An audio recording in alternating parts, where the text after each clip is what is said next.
Welcome back to clean news Rajasthan. चलिए देखते हैं राजस्थान की 15 फटाफट बड़ी खबरों को। राजस्थान में मिशन 25 के लिए बीजेपी तैयार। राजस्थान में मिशन 25 को पूरा करने के लिए बीजेपी के केंद्रीय नेताओं ने अब फोकस शुरू कर दिया है। इस कड़ी में बीजेपी के चाणक्य और केंद्रीय गृह मंत्री अमित शाह आज 31 मार्च को जयपुर और सीकर दौरे पर रहेंगे। प्रधानमंत्री नरेंद्र मोदी 2 अप्रैल को कोटपूतली में हुंकार भरेंगे।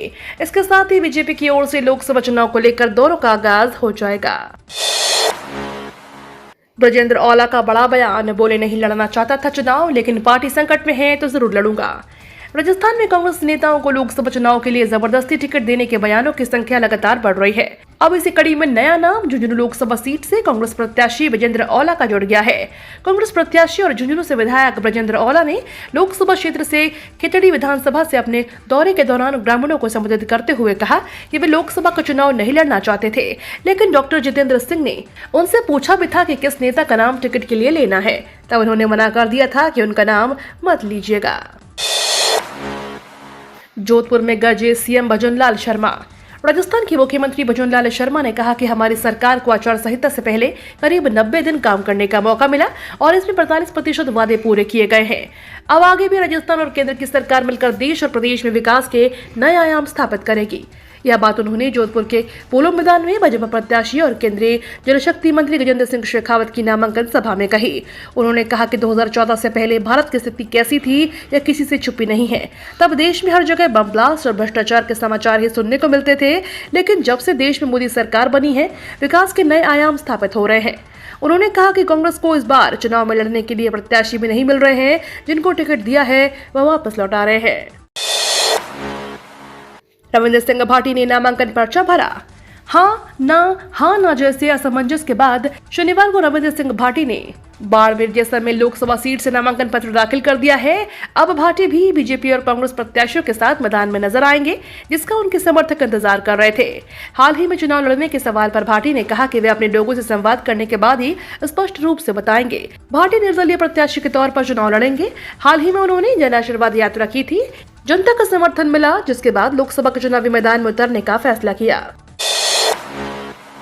1 अप्रैल से बदल जाएगा बहुत कुछ। राजस्थान में 1 अप्रैल से बहुत कुछ बदल जाएगा। 1 अप्रैल के साथ नया वित्तीय वर्ष शुरू होगा।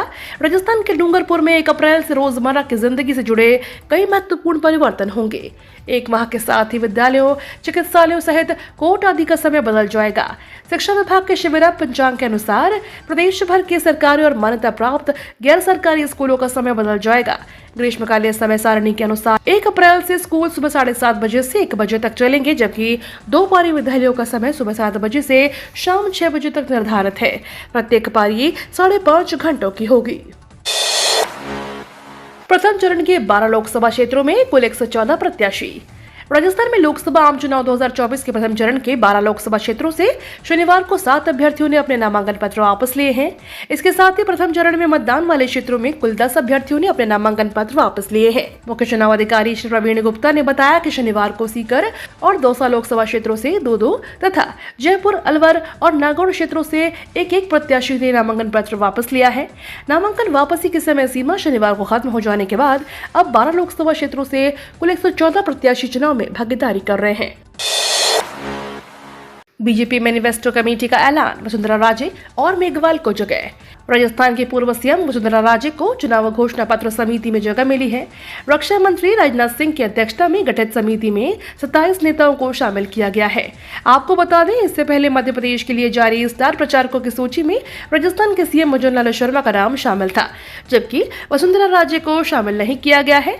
आपको बता दें, एमपी वसुंधरा राजे के होम स्टेट है, इसके बावजूद स्टार प्रचार नहीं बनाया गया। ओम बिरला को संसद नहीं पहुंचने देंगे।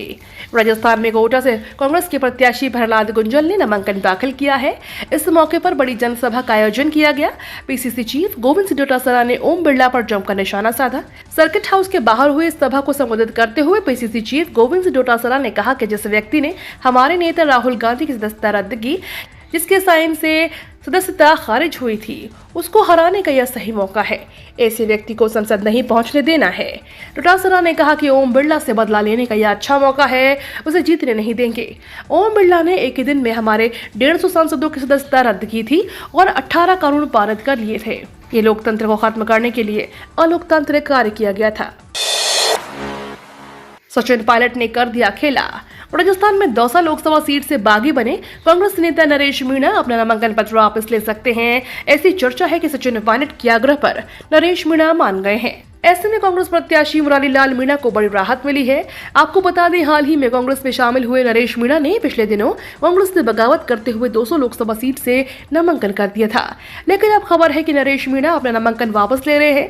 नरेश के नामांकन वापस लेने के बाद अब सीधे मुकाबला कांग्रेस की मुरारी लाल मीणा और भारतीय जनता पार्टी के प्रत्याशी कन्हैया लाल मीणा के बीच होगा। पूर्व मुख्यमंत्री अशोक गहलोत ने बीजेपी पर लगाया गंभीर आरोप। कांग्रेस प्रत्याशी ताराचंद मीणा के समर्थन में नामांकन सभा को संबोधित करने के लिए प्रदेश के पूर्व मुख्यमंत्री अशोक गहलोत कल उदयपुर पहुंचे, जहां उन्होंने टाउन हॉल प्रांगण में आयोजित हुई नामांकन सभा को संबोधित करते हुए केंद्र की मोदी सरकार और भारतीय जनता पार्टी पर जमकर निशाना साधा। गहलोत ने भाजपा पर झूठ बोलकर प्रदेश में विधानसभा चुनाव जीतने का आरोप लगाया है। उन्होंने कहा कि इसके लिए उन्हें इतिहास कभी माफ नहीं करेगा। गहलोत ने कन्हैया लाल टेलर हत्याकांड का जिक्र करते हुए कहा कि अगर इस हत्याकांड की जांच हमारे पास होती तो कन्हैया लाल टेलर के हत्यारों को अब तक फांसी मिल पाती। अशोक गहलोत का सीएम भजनलाल पर तंज, बोले दुनिया में हर किसी को अपने बेटे की चिंता होनी चाहिए। पूर्व मुख्यमंत्री अशोक गहलोत ने सीएम भजनलाल शर्मा पर तंज कसा। कहा, दुनिया में हर किसी को अपने बेटे की चिंता होनी चाहिए। सीएम भजनलाल शर्मा के परिवार और सगे संबंधियों पर जो खबरें आ रही हैं वो अच्छी नहीं है। मेरी सलाह है कि मुख्यमंत्री साहब अपने परिवार का ख्याल रखें। अशोक गहलोत के तंज भरी सलाह पर सियासी चर्चा का दौर शुरू हो चुका है। गजेंद्र सिंह शेखावत ने भजनलाल के साथ किया नामांकन। केंद्रीय जल शक्ति मंत्री और भाजपा प्रत्याशी गजेंद्र सिंह शेखावत ने शनिवार को लोकसभा चुनाव के लिए अपना नामांकन पत्र दाखिल किया। शेखावत ने पहला नामांकन 12 बजे से पहले मंत्री जोगाराम पटेल, विधायक अतुल भंसाली के साथ निर्वाचन अधिकारी गौरव अग्रवाल को दिया। इसके बाद सीएम भजनलाल शर्मा के साथ एक बार फिर से नामांकन पत्र निर्वाचन अधिकारी को सौंपा है।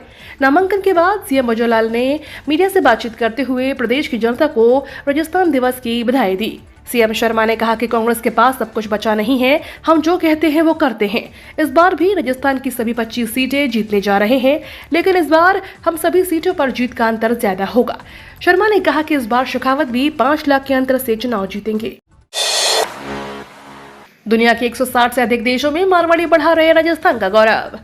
दुनिया के 160 से अधिक देशों में मारवाड़ी राजस्थान का गौरव बढ़ा रहे हैं। देश विदेश के मारवाड़ियों को अब एक मंच पर लाने की शुरुआत हो चुकी है। सामाजिक और व्यापारिक नेटवर्क बढ़ाने के लिए करीब 30 देशों के 3000 से अधिक मारवाड़ी ऑनलाइन एक मंच पर आ चुके हैं। ये मारवाड़ी आपस में मिलकर मदद का हाथ भी बढ़ा रहे हैं। वहीं तीज और त्योहार मनाने के साथ राजस्थानी परंपरा को भी साकार कर रहे हैं। प्रवासी राजस्थानियों के लिए यह सुखद पहल है। राजस्थान में मौसम का अलर्ट, इस दिन प्रदेश से गुजरेगा नया पश्चिमी विक्षोभ। राजस्थान में पड़ रही चिलचिलाती गर्मी के बीच मौसम ने करवट लेना शुरू कर दिया है। राजस्थान में मार्च माह में पारा 41 डिग्री पार हो चुका है, जिसके बाद लोगों को अप्रैल में होने वाली गर्मी का डर सता रहा है। तो वहीं ऐसे लोगों को थोड़ी राहत देने के लिए राजस्थान के कुछ हिस्सों में हल्की बारिश हुई। मौसम विभाग ने प्रदेश के अधिकांश भागों में आगामी 4 से 5 दिन मौसम शुष्क रहने की संभावना जताई है। वहीं मौसम विभाग के अनुसार प्रदेश में 5 से 6 अप्रैल को एक और नया पश्चिमी विक्षोभ सक्रिय होने की संभावना जताई गई है। केंद्र सरकार ने चार्जिंग धोखाधड़ी को लेकर जारी किए निर्देश। केंद्र सरकार ने सार्वजनिक स्थलों पर लगे मोबाइल और लैपटॉप चार्जिंग पोर्टल को लेकर निर्देश जारी किए। CERT के मुताबिक साइबर अपराधी हवाई अड्डों, कैफे, होटल और बस स्टैंड जैसे सार्वजनिक स्थानों पर USB चार्जिंग पोर्ट का उपयोग कर जूस जैकिंग साइबर हमलों का शिकार बना रहे हैं। जूस जैकिंग एक साइबर हमले की रणनीति है, जिसके तहत साइबर अपराधी फोन में मालवेयर इंस्टॉल कर सकते हैं।